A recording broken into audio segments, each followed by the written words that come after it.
take roll call, please? Mr. Beeler? Here. Mrs. Councilman? Present. Mr. Hurst? Yes. Mr. Martin? Mr. Watson? Present. And we would like to note that Mr. Martin had oral surgery yesterday and is in severe pain, so he offers his apologies that he could not be here tonight.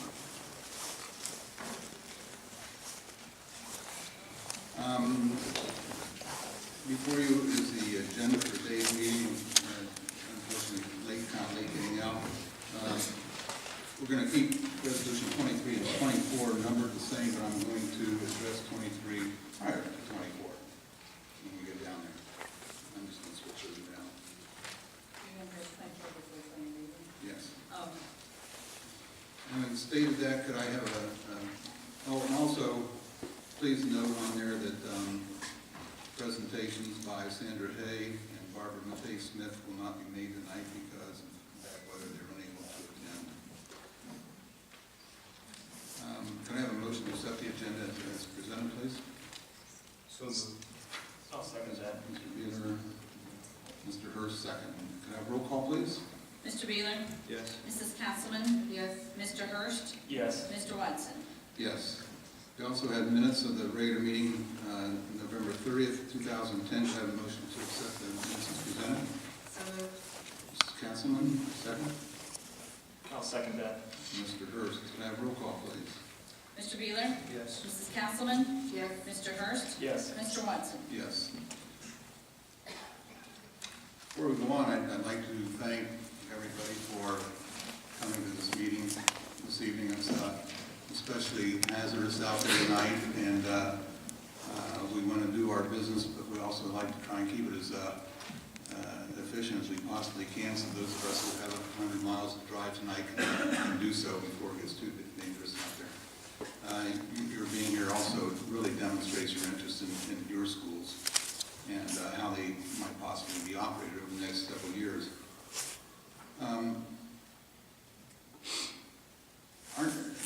Let me go over again why we are here as a commission. The district is placed in financial emergency, meaning it cannot pay its bills for the fiscal year through the programs that they're doing. The commission is established by law, and there's a 5-member commission here, and our charge is to take a look at all the financial decisions made, place together a recovery plan for the district that will offer them a positive balance at the end of the 5-year forecasting period. We have to take a look at everything as we go through this. Doesn't mean that we have to find revenues enough to carry out the plan as it is right now. There may have to be reductions made throughout the process in order to bring the two problems together, the problems being revenues and the problems being expenditures. Having said that, I think we'll just move on with the meeting, and we have public comments at this time. The first person is Lynn Ratliff.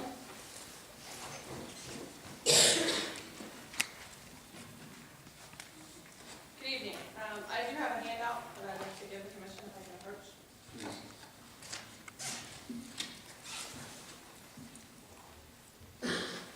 Hello.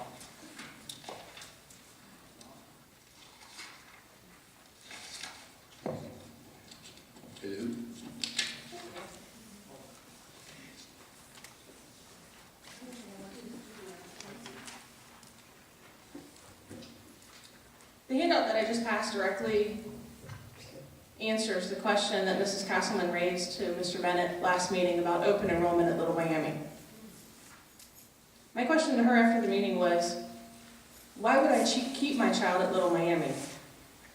Why would I not open enroll him at a different district, a neighboring district? Her answer was, well, because Little Miami has an excellent rating. Every district around us has excellent or excellent with distinction. Most districts around us have hit the performance index or better out of 120. Most of them have hit all 26 state indicators.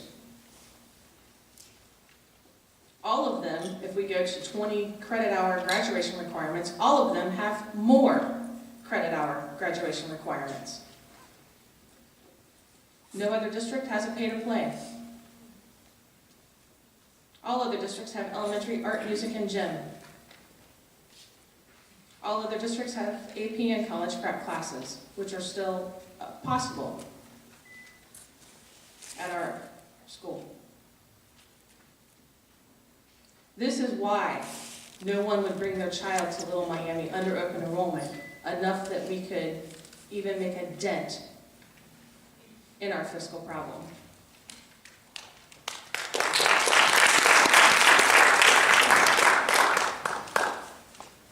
I was also told after the last meeting, when I was imploring the committee not to let us go to 20 credit hours, I was also told by a member of the committee, well, a high school diploma will get you into any college. I researched that. Ohio State requires a high school diploma. Ohio State also gives preferential treatment to those children that have completed AP classes, to those children that have taken 24 credit hours, and also to those that have participated in team activities, whether it be sports, music. To get into the College of Conservatory of Music at University of Cincinnati, you have to complete 4 years of a performance art. How will our children do that without band, choir? I understand that it is your directive from the state to do whatever you can to make this district fiscally responsible, fiscally solvent, I understand that. But don't do it on the backs of our kids to where they can't even be a productive citizen of society when they graduate this school system. And at this point, really, the no contingency has such a hold in this district. Saying that we need to pass a levy, telling us that we need to buck up, you just caused the no contingency to dig their heels in even deeper. Don't treat us like we're idiots. We know we need to pay. We know we need to, quote unquote, buck up. But we also need to be mindful that our children in this district need a good quality education so they can compete with the children in the surrounding communities. You stick one of our Little Miami children 5 years from now, a high school graduate, up against a King's graduate. Stick them up against a Loveland graduate, trying to get into Xavier. Who's Xavier going to pick? Xavier had 9,000 applicants. Only 1,000 attended there this year of the 6,000 approved. So 3,000 people, a third of their applicants did not get in. Take a Little Miami student, a Loveland student, and a King's local student. Which one of those three is not going to get into Xavier?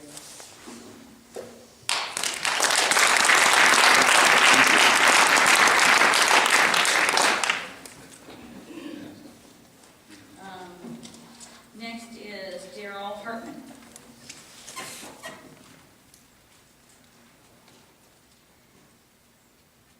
Thank you. I'm a 1977 graduate of Little Miami, and I have a son who's a freshman in the school.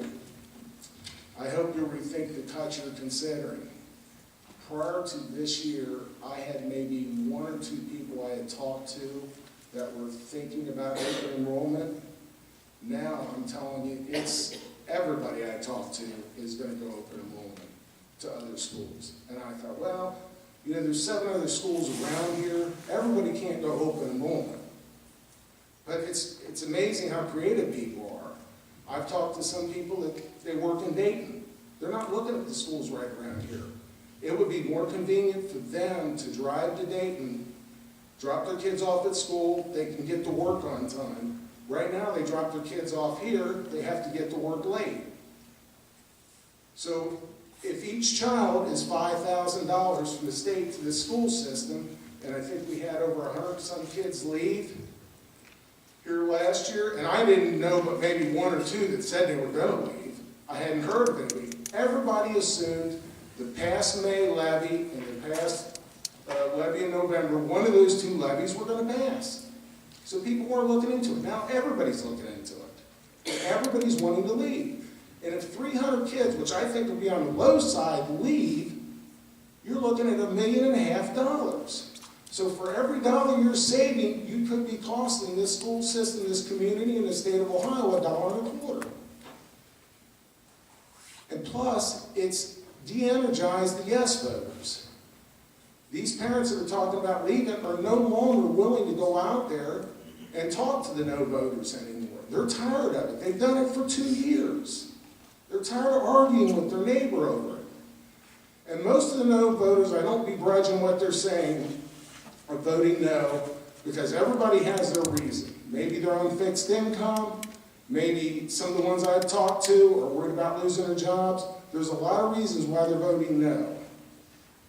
But the problem is we're not giving them a reason to vote yes. Those 6,000 no voters are stuck in concrete. There's going to be 6,000 no voters no matter how much you cut in this school.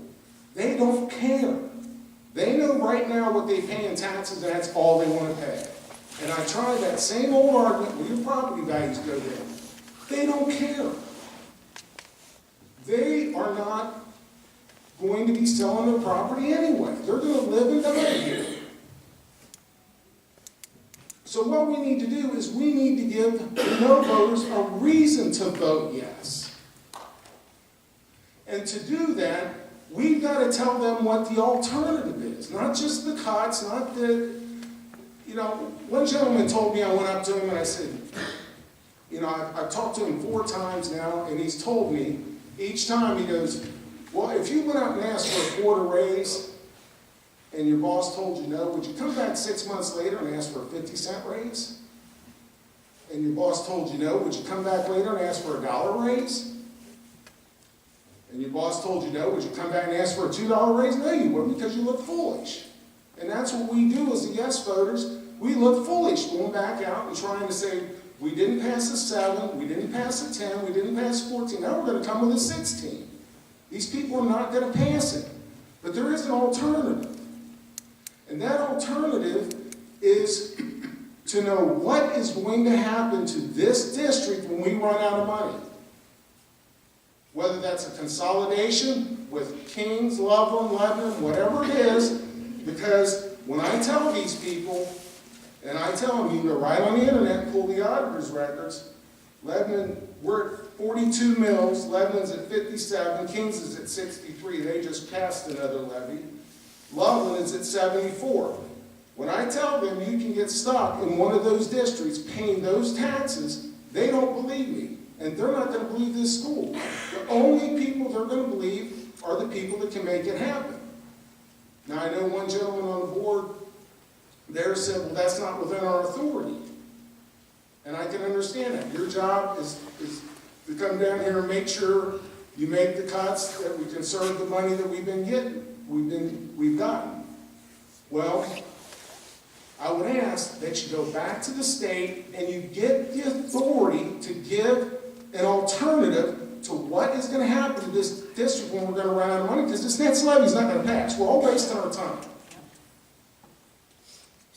But we can get it to pass. If you go up there and we have a consolidation with Kings, and this is the taxes these people are going to be paying in this district, they're not stupid. They're looking at it economically.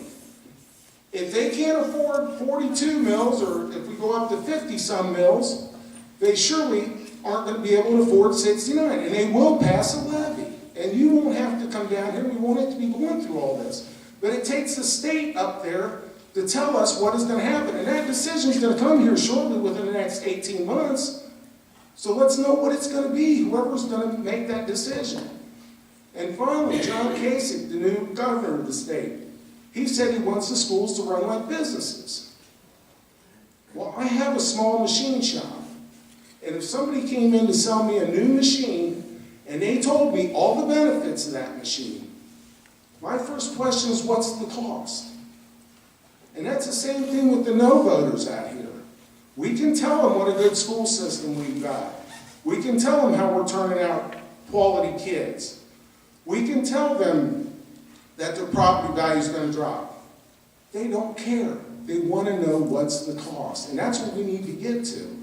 And if you can get the authority to come back and give us, the yes voters, some kind of decision on what the next step is when we do finally run out of money, we can sell this to the voters.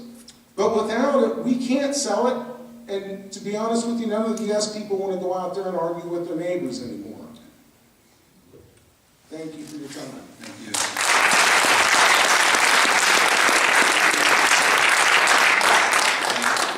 I appreciate the comments.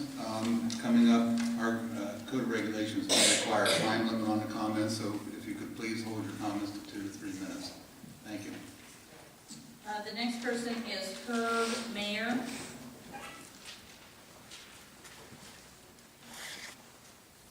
I will take less than 3 minutes. I was the chairperson of the athletic task force that was formed at the request of the administration. I just want to make sure that the state commission understands that our task force, where we form at any time to help you determine a break-even or a no-cost athletic program to the school district. Got a lot of powerful people on that committee. Some of them are here today. Sean uses our spreadsheet model, I think, for tracking our recommendations. If I could roll back the clock, I would do one thing, and that would argue a little bit more with the board after they determine what the pay to participate would be. I think we priced ourselves too high. We have cut our number of athletes back well below what our budget figure was. I think we will still be in the black this year, my gut feel is. One of our problems is the junior high level. That $650 fee is extreme for young kids in the 7th and 8th grade. We recommended the board a lower figure for junior high with a family cap. We feel that, unfortunately, me personally, I want children to stay or leave this district based on academics. But unfortunately, many families make the decision based on athletics. My kids are gone from the district. They were here when this district was performing at its peak. My children have excelled at Ohio State. One was a salutatorian, one was valedictorian of their class. Education and academics is my #1 priority.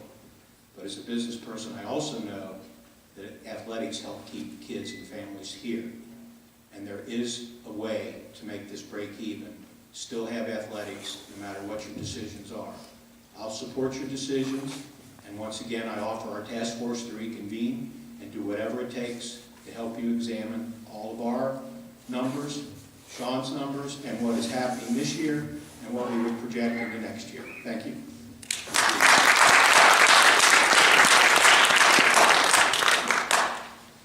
Next person is Mary Beth Hamburg.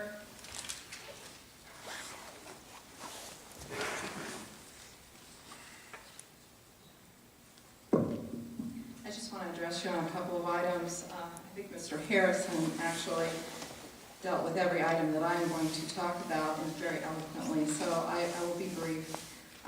First of all, I do want to, I placed a copy of the invitation that the board has sent out to our neighboring districts, inviting them to an all-district or all-district board meeting. That includes the 6 surrounding districts. I know Mrs. Dunbar informed you about it last November. I just wanted to keep you abreast of what we're doing. There's actual time and date and place, and you can see that. We invite you to attend. We realize this is out of the scope of your responsibility, so we certainly don't expect you to, but you are welcome. And, it's our intention to be as open as possible about this, so I just wanted to update you on that. Secondly, on your agenda today are a couple of resolutions, one regarding cost reductions. And the first thing I wanted to say was, I realize what you do is to get us to a balanced budget, and further cost reductions would hopefully get us to that goal. But as was mentioned previously, any further cost reductions are also going to have a consequence that actually may exacerbate our problem, in that with every kid that leaves this district, so another $5,700 does. So, just in quick numbers, you're looking at 10, 12 kids per grade level If that number leaves, we will have lost every bit of savings that you'll achieve by making any further cuts today. In addition to that, I wanted to talk about the millage amount that you're going to consider or asking us to put on the ballot. And one of my concerns about this is that we gave you the levy history of the last 35 years in November when you were here, and I hope you had a chance to look at it, but what it indicates is that we have a long tradition of failing levies in our district, and it really didn't matter if they're low or high millage. You know, there are just very affirmed no voters here. So I'm not sure that if you go for the lowest possible millage to make us whole at the end of 5 years is actually going to help achieve that goal. So what I would ask you to consider is that we are able to put something on the ballot that will actually put something back to the classroom, to start thinking about education in addition to balancing the budget. And again, I realize that's not your primary goal, but it is a primary goal of the Board of Education. You know, we have to do what we have to do to ensure our kids are educated. So I'm not sure that achieving that balanced budget, that $1 million unreserved fund balance at the end of the 5-year fiscal period is going to do it. I think we'll be looking at another operating levy, which would, if history bears out, would also fail, and you guys are going to be right back here. So I would hope that we could avoid that. And then further, I would ask you to consider that even though we have to do a 5-year forecast, the state does not. So we don't know what's going to happen 3-4 years from now, what kind of state reductions there are going to be in our state funding that we can't put into that 5-year forecast. So even though a certain millage might look like it's going to take us where you want us to be in 5 years, year 3 could be, it's that unknown. It's always that unknown with the state. And if they've got this $8 billion hole to fill, it doesn't look like they're going to be increasing state funding in the near future. So, you know, even having those very conservative millages, it looks on paper like it might do the job, but realistically, knowing what we know about our district and what we know about the state's future, it really probably wouldn't do the job. So I would, and finally, my last question, also repeated or said earlier, is that by our projections, we could very well run out of money in the 2011-12 school year. So the question that I think everybody needs to have answered, and I don't think you are able to answer it, because I don't think the answer exists in state law. So I would encourage anybody who has anything to do with talking to the people who do have the power, is that we need an answer to where our kids are going to be going in 2012. If we can't exist because we don't have the money to run, what happens to us? Thank you for your time.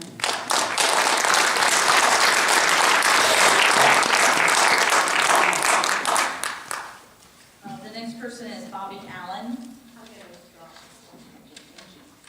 The next person is Danny Mullins.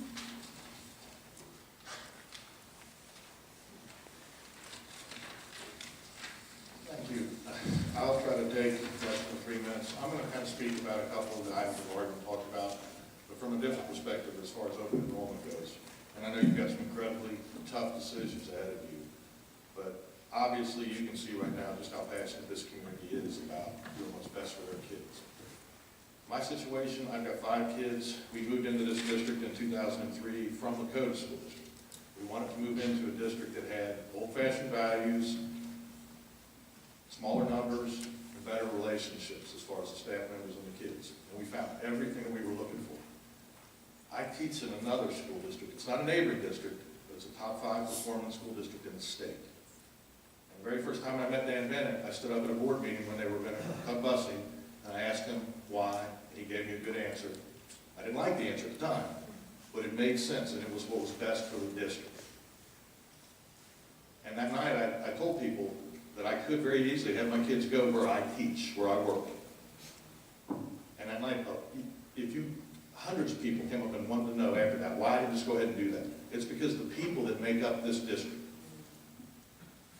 Well, my 5 kids now, my oldest daughter, she's a sophomore at Bowling Green. She was fortunate enough to graduate here in 09 with 4.5 grade point average because she could take advantage of opportunities. Honors classes, AP classes, extra offerings. She started taking French as an 8th grader, all the way up through French 5.